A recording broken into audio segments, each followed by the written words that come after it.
যেভাবে আপনারা কয়েকটা ঘটনা নিয়ে, হতেই পারে হাতের 5টা আঙুল তো সমান নয়, বলবেই তো উনি গুন্ডাদের উপর ভর করেই তো আছেন। উনি বরাবর দুষ্কৃতীদের পাশে থাকেন বলে দুষ্কৃতীদের বার্তা দিলেন, এর এমন কি আমি তো আছি।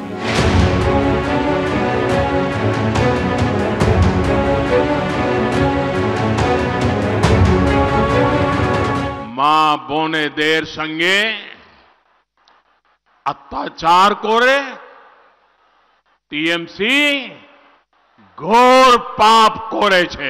সম্পূর্ণ বাংলাতে সন্দেশ খালির জড় উঠবে। কিছু কিছু জায়গায় অনেক সময় আমাদের নলেজে থাকে না, যদি কোনো কিছু অন্যায় হয়েও থাকে সঙ্গে সঙ্গে আমাদের নলেজে আসলে আমরা সেটা অ্যাকশন নিই। এবং আমি তৃণমূল কংগ্রেস কর্মীদেরও গ্রেপ্তার করতে আমি কখনো কার্পণ্য বোধ করি না।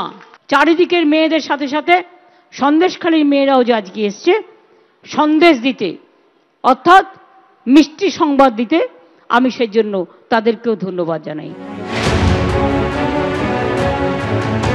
শেখ শাহজাহানকে সিবিআই এর হাতে তুলে দিতে সিআইডির টালবাহানা, প্রশ্নের মুখে পুলিশ, প্রশ্নের মুখে তৃণমূল সরকার।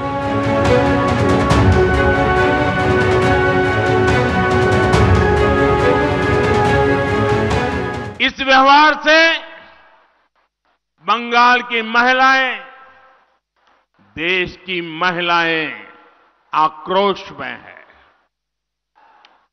नारी शक्ति के आक्रोश का ये ज्वार संदेश खाली तक ही सीमित नहीं रहने वाला। मैं देख रहा हूं कि टीएमसी के माफिया राज को ध्वस्त करने के लिए बंगाल की नारी शक्ति निकल चुकी है। কালকেও বিজেপি নেতারা বলে গেলেন এখানে নাকি মহিলারা সবচেয়ে বেশি নির্যাতিত হন। আমি চ্যালেঞ্জ করে বলছি, Bengal is the only place যেখানে মহিলারা সেফ এবং সেফেস্ট স্টেট। বিহারে বিচার হয় না, ইউপিতে বিচার হয় না, রাজস্থানে বিচার হয় না, হাতরাসে বিচার হয় না। মণিপুরে যখন মহিলারা জ্বলছিল আর নেকেড প্যারেড হচ্ছিল, কোথায় ছিলেন বিজেপি নেতারা? যে বাংলায় সন্দেশখালী হয় সেই বাংলায় নারীদের কি হাল, মমতা ব্যানার্জি যদি কিছু না বোঝেন তাহলে তিনি নাটক করছেন। সব মিলিয়ে সন্দেশখালী কাণ্ডে তৃণমূল ড্যামেজ কন্ট্রোলের চেষ্টা করলেও বিরোধীদের আক্রমণাত্মক মনোভাবের জেরে বিতর্ক এখনো তপ্ত। আশাবুল হোসেন, রাজীব চৌধুরী ও সোমনাথ মিত্র রিপোর্ট, এবিপি আনন্দ।